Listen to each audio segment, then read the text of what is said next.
Hi, you're in the studio with me, Michael Rose, and today I'm going to show you one of the methods I use to transfer my photo reference onto my drawing surface and make it into a line drawing. This technique is known as tracing down. I do it slightly different to the old practice way, but I still find it generates the same result, but it's a little bit quicker. After trial and error with a few different tools, I have found that a 6B graphite pencil works best for this stage, as the lead is soft but not too soft, otherwise the tip breaks too easy. I usually start in one corner and make my way across to the opposite corner in diagonal strokes. Make sure to cover all the paper, leaving no white showing through. To ensure this, you will need to go back over areas in the opposite direction, as you will see me doing in this short clip. For the purpose of this demonstration, I am covering the whole page. I just want to help show the technique. When creating a photorealistic drawing, one of the key elements to producing a realistic piece of artwork, in my opinion, is not just about the materials you use, it is the line drawing. The line drawing will help serve as your guide and help achieve the drawing's realism. A poor line drawing will produce a substandard piece of art. Only a good line drawing will lead to a more superior piece of artwork. Given its importance, it is necessary that your line drawing be as detailed and thought out as possible.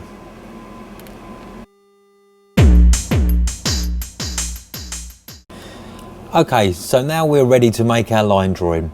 I'll start by putting my photo reference on top of my drawing surface and taping it all into place to avoid any movement. I like to put a small piece of tape on the front edge.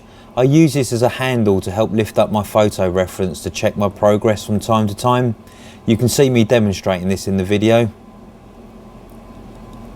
I will use a 6H graphite pencil for this next part, as the lead is nice and firm. Keep the point sharp at all times to guarantee you can trace out all the small details. I'd like to point out that you must be very careful when using this technique.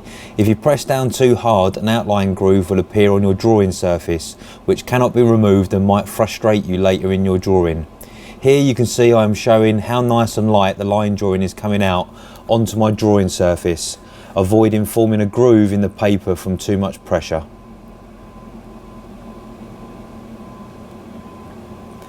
Begin your line work with the mindset that you want to include everything, even if you don't use it. At least this way the details are there if needed. Take your time, concentrate on the forms, the shapes, the values. Think of the line drawing as your roadmap, a template that will help guide you in the right direction, kind of like a paint by numbers kit that you may have done when you were younger. Remember, the more time you spend on your line drawing, it will make your life a lot easier and your drawing will go faster and smoother later. As you're about to see, I like to roughly sketch in the shadows to help me identify that area later. I personally find it helps me. Try it yourself when practicing this technique. Some people use little crosses or dotted lines. Have a play around and see what works for you.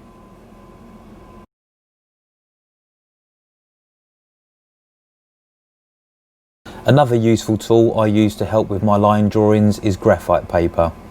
You simply slide a sheet under your reference photo and draw directly on top, as you can see me doing in the video.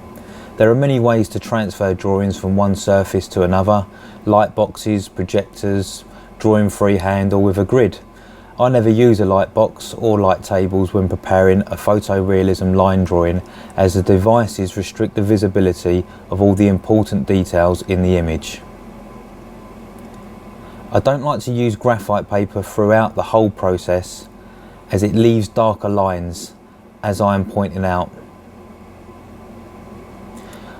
I will use this only in the areas that have dark values, so it will be easy to cover over with my pencils when I am drawing.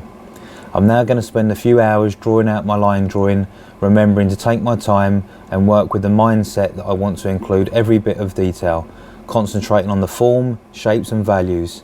In the next clip you will see the finished result.